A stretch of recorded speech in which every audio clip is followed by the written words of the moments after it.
Assalamu alaikum rahmatullahi wa barakatuh. Bugün ben sizlerge o Tokoydun padişası Şer Arslan jönünde bir okuyan aytып bereyин dep turam.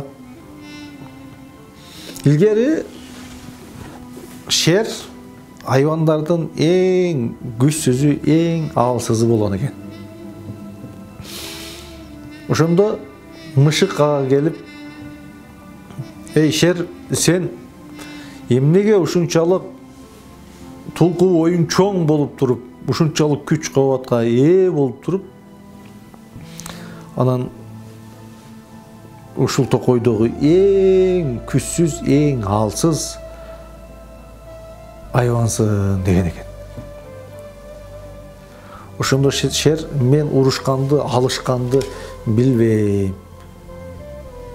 Ошондуктан эң алсызымын" десе, Мышык, "Мен сага ушул урушуунун ыкмаларын, кантип алышуунун ыкмаларын баарын үйрөтөм" деген экен.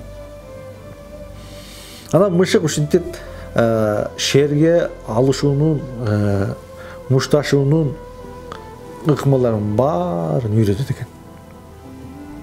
Şer ошол Токойдогу жаныбарлардын падышасына айланат экен, баатыр болот экен. Баардыгы ушул Арстанга баш ие турган болот экен. Баягы бийлик көзүнүн майын басканда өзүнүн устаты болгон Мышыкты дагы жакшылыгын унутуп, Мышыкка дагы кол сала баштайт экен.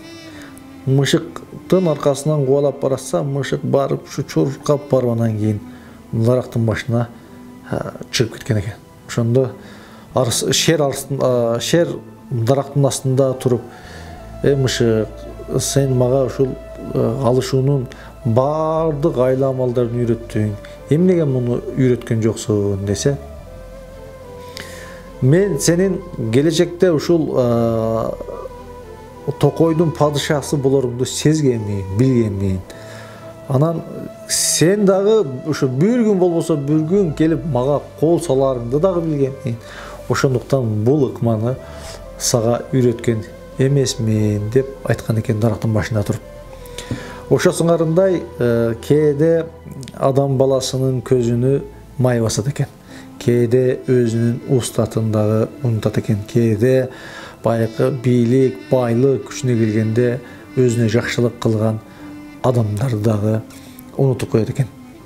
Ошондуктан бийликке келгенде, ушу ден соолукта, байлык чогулганда адам өзүнү контролдосо, өзүнү кармай билсе, ушул адам акылдуу адам экен. Бул биринчи тарабы. Окуядан алынчу бир тарап, демек, адам ушул байыганда бийликке ушунчалык матырлык бийликтин башында турган адам мурунку жашоосуну, эски жашоосуну эч качан унутпаш керек экен. Экинчиден, ар бир адам ушул 40ка чыккан адамдын бир бөлүгү күчү жетет дегендей, каарып калса дагы көп нерсеге күчү жетүүчү адамдар бар. Мен бүгүнкү кырдаалда, бүгүнкү Кыргызстандагы кырдаалга бул окуядан салыштыргым келип турат. Азыр ушул айла, акыркы айлаларды балким колдонуп калышы мүмкүн.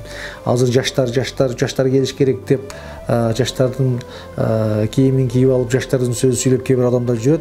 Мен буну бир акыркы айла, ошол алики саясаттын көп куулуктарын, көп жаман жактарын үйрөтүп, анан кийин ушул акыркы айла амалдары деп түшүнүп турам.